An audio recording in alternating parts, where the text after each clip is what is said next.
ನಾಗಿಣಿ ಬಾ. ಸಾಯೋದಕ್ಕೆ ಸಂಭ್ರಮದಿಂದ ಬರ್ತಾ ಇದೀಯಾ? ನಿನ್ನ ಸಮಾಧಿ ಕಟ್ಟೋದಕ್ಕೆ ಈ ಭೈರವ ಬಾಬಾ ಸಿದ್ಧನಿದ್ದಾನೆ. ಬಾ.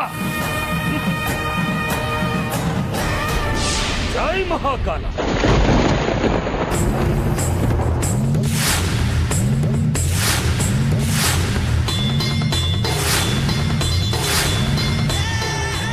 ನೀನು ಈ ಸ್ಥಿತಿಲಿ ಸಿಕ್ತೀಯ ಅಂತ ತುಂಬಾ ದಿನಗಳಿಂದ ಕಾಯ್ತಾ ಇದ್ದೆ ನಾನು. ಈ ಆಶ್ಲೇಷ ಕೃಷ್ಣಾಷ್ಟಮಿ ನಿನ್ನ ಪಾಲಿಗೆ ದುರಾದೃಷ್ಟ, ನನ್ನ ಪಾಲಿಗೆ ಅದೃಷ್ಟ. ನೀನು ಅಧರ್ಮದ ಪರವಾಗಿದ್ರೆ ನಾನು ಧರ್ಮದ ಪರವಾಗಿದ್ದೀನಿ. ಅಧರ್ಮಿಗಳು, ತಂತ್ರಿಗಳು, ಕುತಂತ್ರಿಗಳು ಯಾವತ್ತೂ ಉದ್ಧಾರ ಆಗಲ್ಲ ಅನ್ನೋ ಸತ್ಯ ನಿನಗೆ ಗೊತ್ತಿರಲಿ. ಸುಮ್ಮನೆ ನನ್ನನ್ನ ಕೆಣಕಿ ನಿನ್ನ ಸಾವನ್ನ ನೀನೆ ಆಹ್ವಾನ ಮಾಡ್ಕೋಬೇಡ. ಮುಚ್ಚು ಬಾಯ್ ತುಚ್ಚ ಹುಳುವೆ. ಸಾವು ಅದು ನಿನ್ನಿಂದ ನನಗೆ. ಯಾರ ಸಾವು ಯಾರ ಕೈಯಲ್ಲಿ ಅಂತ ನೀನೇ ನೋಡು. ಜೈ ಮಹಾಕಾಲ.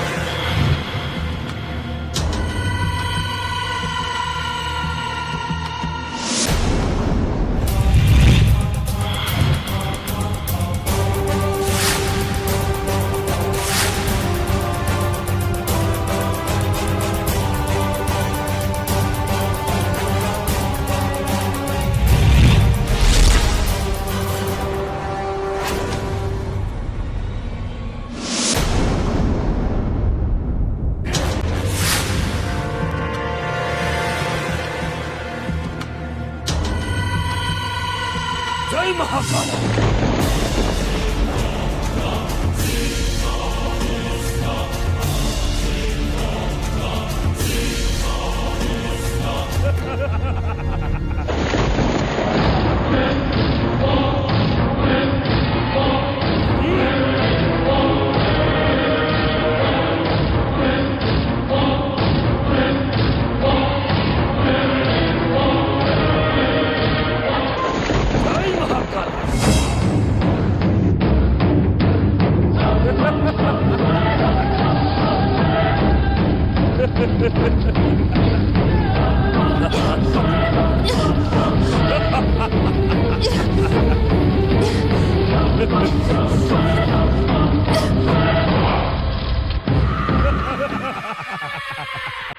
ಶಾಸ್ತ್ರಿಗಳೇ, ಕಾಪಾಡಿ ಕಾಪಾಡಿ ಶಾಸ್ತ್ರಿಗಳೇ ನನ್ನನ್ನ.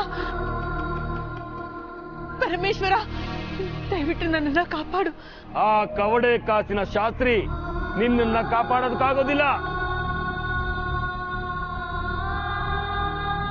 ಹೇಮ ಅಲ್ಲಿ ಸಂಪೂರ್ಣವಾಗಿ ನಾಗ ಆಗಿ ಪರಿವರ್ತನೆ ಹೊಂದುವವರೆಗೂ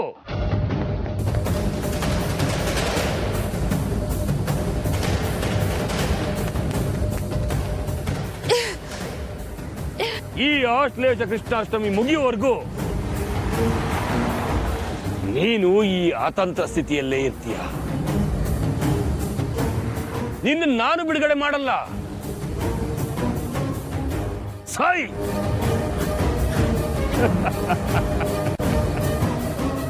ಶಾಸ್ತ್ರಿಗಳೇ, ಕಾಪಾಡಿ ಕಾಪಾಡಿ ಶಾಸ್ತ್ರಿಗಳೇ, ನನ್ನನ್ನ ಕಾಪಾಡಿ.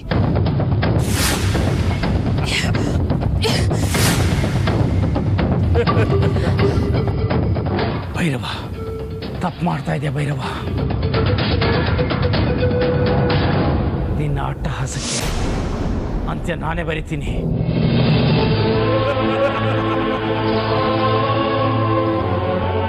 ಅಲ್ಲಿವರೆಗೂ ಎಷ್ಟು ಮೆರಿತೀಯೋ ಮೆರಿ.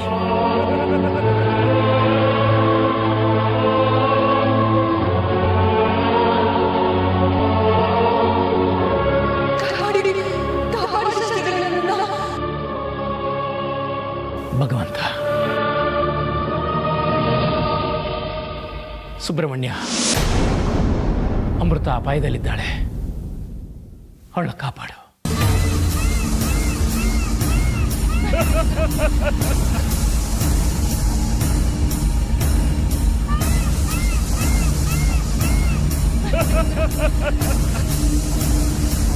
ಏಯ್,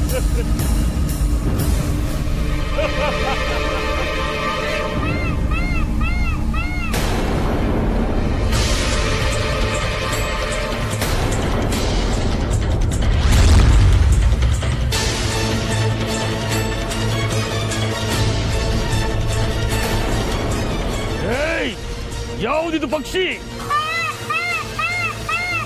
ಜೈ ಮಹಾಕಾಲ.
ಶಾಸ್ತ್ರಿಗಳೇ, ತಾವು ಯಾವಾಗ ಬಂದ್ರಿ?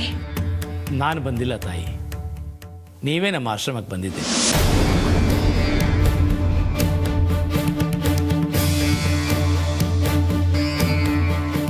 ನಾವು ಆಶ್ರಮಕ್ಕೆ ಬಂದಿದ್ದೀವ? ಅಜ್ಜಿ, ನಾವು ಮನೇಲಿದ್ವಲ್ಲ. ಹೌದು, ಸೌಪರ್ಣಿಕ ಹೇಳ್ತಿರೋದು 100% ಸತ್ಯ. ನಾವು ಮನೇಲಿದ್ವಿ. ಆಶ್ರಮಕ್ಕೆ ಹೇಗೆ ಬಂದ್ವಿ ನನಗೊಂದು ಗೊತ್ತಾಗ್ತಿಲ್ಲ. ಯಾರ್ಯಾರು ಯಾವಾಗ ಎಲ್ಲಿಗೆ ಹೋಗಬೇಕು, ಎಲ್ಲಿಗೆ ಬರಬೇಕು ಅನ್ನೋದನ್ನ ನಿರ್ಧಾರ ಮಾಡುವಂಥದ್ದು ನೀವು ಅಲ್ಲ, ನಾವು ಅಲ್ಲ ತಾಯಿ. ಬರೀ ಕಷಾಯ ಅಲ್ಲ, ಅದು ನಿಮ್ಮ ಗೊಂದಲ ನನಗೆ ಅರ್ಥ ಆಗ್ತಾ ಇದೆ. ಮೊದಲು ಕಷಾಯ ಕೊಡಿ. ಕಷಾಯ ನಾವ್ಯಾಕೆ ಕುಡಿಬೇಕು? ನಮ್ಗೇನಾಗಿದೆ? ಹೇಳಿದ್ನಲ್ಲ, ನಿಮ್ಮ ಎಲ್ಲ ಪ್ರಶ್ನೆಗಳಿಗೂ ನಾನು ಉತ್ತರ ಕೊಡ್ತೀನಿ ಅಂತ. ಮೊದಲು ಕಷಾಯ ಕೊಡಿರಿ.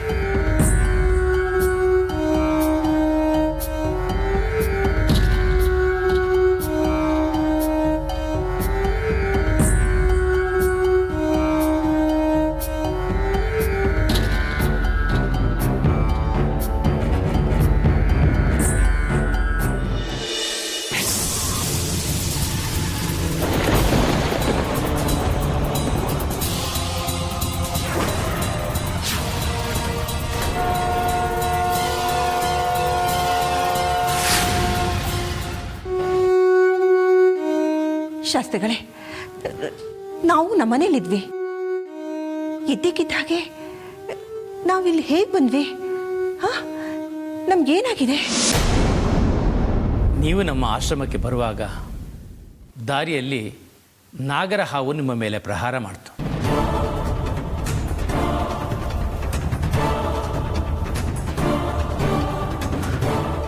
ಆಗ ನೀವು ಶಾಸ್ತ್ರಿಗಳೇ ನನ್ನನ್ನು ಕಾಪಾಡಿದ ಚೀರಿ ಜ್ಞಾನ ತಪ್ಪಿ ಬಿದ್ದಿರಿ.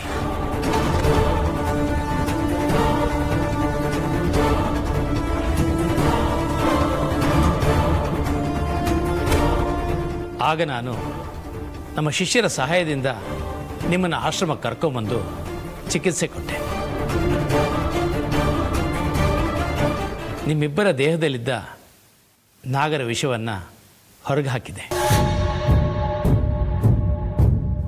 ಈಗ ನೀವಿಬ್ಬರು ಸಂಪೂರ್ಣವಾಗಿ ಚೇತರಿಸ್ಕೊಂಡಿದ್ದೀರಾ, ಹಾಗೆ ಆರೋಗ್ಯವಾಗಿದ್ದೀರಾ.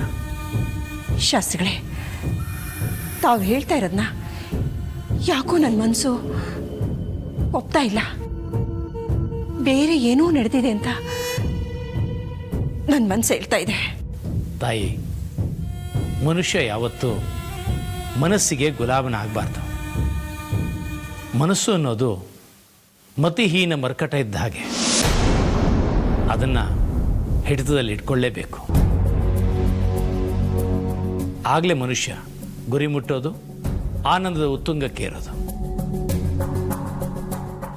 ಅಲ್ಲ ಶಾಸ್ತ್ರಿಗಳೇ, ಆ ನಾಗರಹಾವು ನಮ್ಮ ಮೇಲೆ ಪ್ರಹಾರ ಮಾಡಿದ್ದು, ನಾವು ಆಶ್ರಮಕ್ಕೆ ಬಂದಿದ್ದು, ಇದು ಯಾವುದು ನಮಗೆ ನೆನಪಿಗೆ ಬರ್ತಾ ಇಲ್ಲ. ಆ ಭಗವಂತ ಮನುಷ್ಯನಿಗೆ ಕೊಟ್ಟಿರೋಂಥ ಒಂದು ಅದ್ಭುತವಾದ ವರ ಯಾವುದು ಗೊತ್ತಾ ತಾಯಿ? ಮರು. ಅದರಿಂದಾಗಿ ಮನುಷ್ಯ ತನಗಾದ ಕೈ ನೆನಪುಗಳನ್ನು, ನೋವುಗಳನ್ನ ಮರೆತು ಸಂತೋಷವಾಗಿರ್ತಾನೆ. ಇದನ್ನು ಸಹ ಹಾಗೆ ಅಂದ್ಕೊಳ್ಳಿ. ಶಾಸ್ತ್ರಿಗಳೇ, ನಾನೊಂದು ಮಾತು ಹೇಳ. ಹೇಳಿ ತಾಯಿ. ತಾವು ಯಾವುದೋ ದೊಡ್ಡ ಗಂಟಾಂತರದಿಂದ ನಮ್ಮನ್ನ ಪಾರು ಮಾಡಿದ್ದೀರಾ ಅಂತ ನನ್ನ ಒಳ ಮನಸ್ಸು ಹೇಳ್ತಾ ಇದೆ.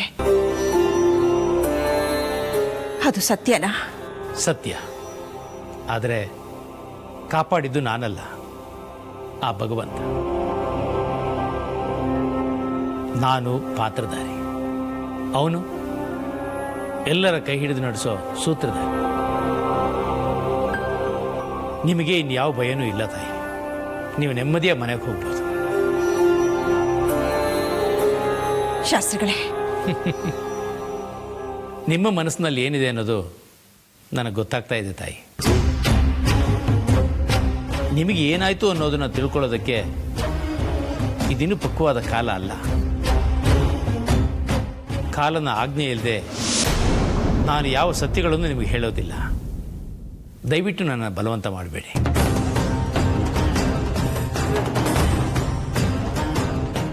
ತಾವಿಷ್ಟು ಹೇಳಿದ ಮೇಲೂ ನಾವು ತಿಳ್ಕೊಳ್ಳೋದಕ್ಕೆ ಪ್ರಯತ್ನ ಪಟ್ಟರೆ ಅದು ನಮ್ಮ ಸಂಸ್ಕಾರ ಅಲ್ಲ ಶಾಸ್ತ್ರಿಗಳೇ. ತಾವು ಅಪ್ಪಣೆ ಕೊಟ್ಟರೆ ನಾವಿನ್ನು ಹೊರಡ್ತೀವಿ. ಹೋಗಿ ಬನ್ನಿಮ್ಮ, ಶುಭವಾಗಲಿ. ಸೌಪರ್ಣಿಕಾ, ಹೊರಡೋಣ.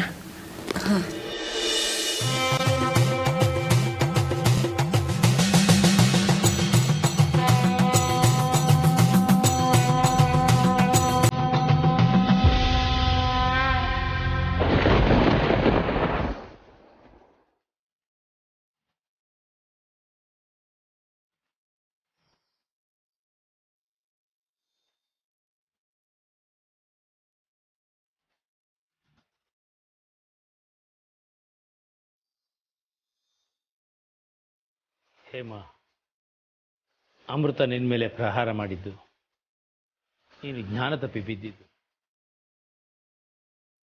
ಯಾವುದೂ ನಿನ್ನ ನೆನಪಿರೋಲ್ಲ.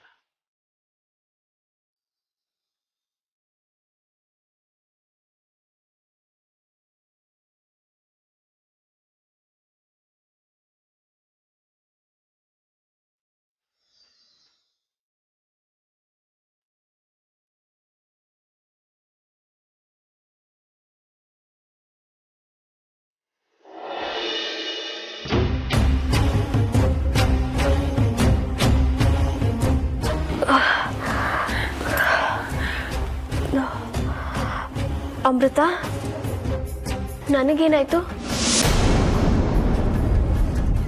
ನಾನು ಯಾಕೆ ಇಲ್ಲಿ ಬಿದ್ದಿದ್ದೀನಿ?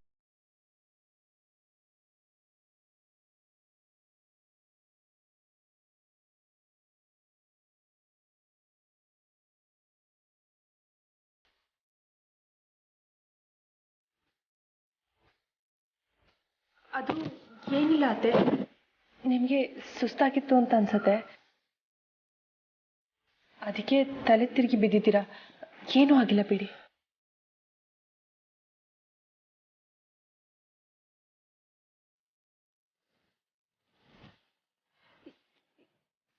ಅತ್ತೆಮ್ಮ, ನೀವೆಲ್ಲಿ ಹೋಗಿದ್ರಿ?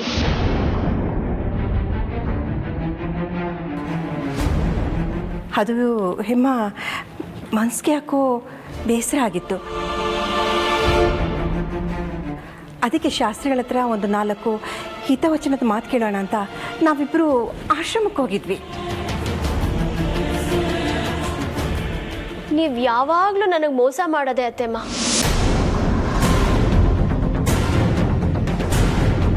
ಇದೇನೇ ಇದು?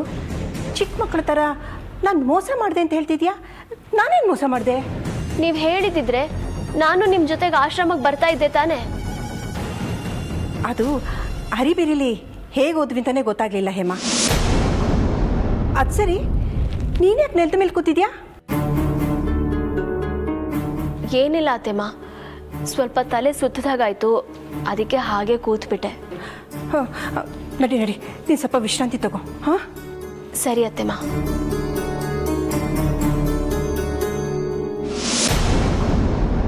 ಪರಮೇಶ್ವರ, ನಿನ್ನ ದಯೆಯಿಂದ ನಾನಿವತ್ತು ಪಾರಾಗಿದ್ದೀನಿ. ನಿನ್ನ ಮಾರ್ಗದರ್ಶನದಂತೆ ನನ್ನ ಸಹಾಯಕ್ಕೆ ಶಾಸ್ತ್ರಗಳು ಬರದೇ ಇದ್ದಿದ್ರೆ ಇಷ್ಟು ಹೊತ್ತಿಗೆ ನಾನು ಸಾಮಾನ್ಯ ಮನುಷ್ಯಳಾಗಿ, ಇವರೆಲ್ಲ ನಾಗಗಳಾಗಿ ನಾಗಲೋಕ ಸೇರ್ಕೋತಾ ಇದ್ರು. ದೊಡ್ಡ ಅವಘಡದಿಂದ ನನ್ನನ್ನು ಪಾರು ಮಾಡಿದ್ಯಾ. ನಿನಗೆ ಕೋಟಿ ಕೋಟಿ ವಂದನೆಗಳು ಮಹಾದೇವ. ನಿನ್ನ ಕೃಪಾ ಕಟಾಕ್ಷ ನನ್ನ ಮೇಲೆ ಸದಾ ಹೀಗೆ ಇರಲಿ ತಂದೆ.